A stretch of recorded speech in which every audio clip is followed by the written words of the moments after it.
बांग्लादेश में छात्र नेता और इंकलाब मंच के प्रवक्ता शरीफ उस्मान हादी को शनिवार को नमाज जनाजे के बाद ढाका यूनिवर्सिटी परिसर में सुपुर्द खाक कर दिया गया। इस दौरान यहां भारी संख्या में भीड़ उमड़ी।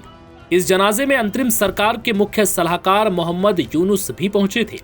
हादी को अंतिम विदाई देते हुए मोहम्मद यूनुस ने कहा कि आज यहां हजारों लोग जुटे हैं। सिर्फ यहां ही नहीं बल्कि पूरे देश में और विदेशों में बसे प्रवासी समुदाय के बीच भी लोग हादी के बारे में सुनने का बेसब्री से इंतजार कर रहे हैं। जहां मोहम्मद यूनुस ने उस्मान हादी को अंतिम विदाई देते हुए भाषण दिया, तो वहीं हादी के समर्थकों ने यूनुस सरकार को 24 घंटे का अल्टीमेटम दे दिया, जिसने मोहम्मद यूनुस के पसीने छुड़ा दिए। इस अल्टीमेटम में क्या कुछ कहा गया आपको इस वीडियो में बताएंगे, लेकिन उससे पहले उस्मान हादी की अंतिम विदाई में मोहम्मद यूनुस ने क्या कहा, ये सुनिए। प्रिय उस्मान हादी, हम आपको अलविदा कहने नहीं आए हैं, आप हमारे दिलों में बसते हैं। जब तक बांग्लादेश का अस्तित्व रहेगा, आप इस राष्ट्र का हिस्सा बने रहेंगे।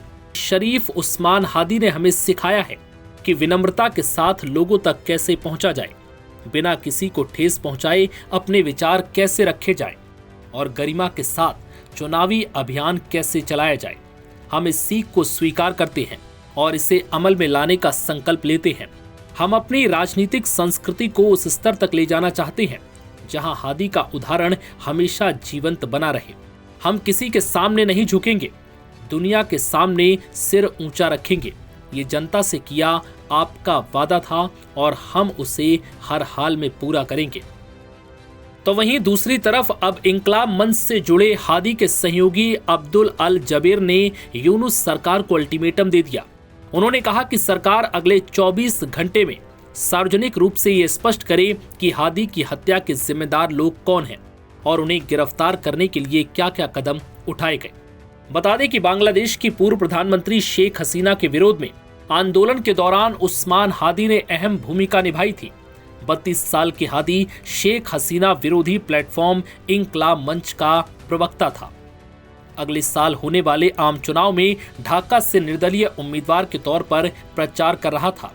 इंकलाब मंच पिछले साल बांग्लादेश में जुलाई विद्रोह के दौरान चर्चा में आया था, जिसके चलते शेख हसीना सत्ता छोड़कर देश से भागने को मजबूर हो गई। बड़ी बात यह है कि इंकलाब मंच बांग्लादेश का एक कट्टरपंथी संगठन है।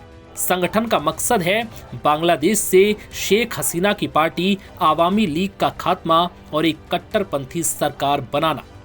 हादी ने बांग्लादेश में अपनी पहचान एक कट्टर भारत विरोधी की बनाई। यही वजह रही कि उसे बांग्लादेश में जमकर समर्थन मिला, क्योंकि उस्मान हादी अपने भारत विरोधी और विवादित बयानों के लिए भी मशहूर था। चंद दिनों पहले ही हादी ने ग्रेटर बांग्लादेश का नक्शा जारी किया था, जिसमें भारत के कुछ हिस्सों को बांग्लादेश का बताया गया था। अब बड़ी बात यह भी है कि बांग्लादेश में अगले साल फरवरी में आम चुनाव होने हैं, लेकिन चुनाव से पहले ही शेख हसीना की पार्टी को दूर कर दिया गया। वहीं खालिदा जिया खराब सेहत के चलते वेंटिलेटर पर है और यूनुस के हाथ में कुछ नहीं है। ऐसे में संभव है कि हादी की मौत के बाद सड़कों पर उतरे उपद्रवी बांग्लादेश की कमान अपने हाथों में ले सकते हैं और फिर हालात और भी ज्यादा भयावह हो सकते हैं। नव भारत टाइम्स की रिपोर्ट।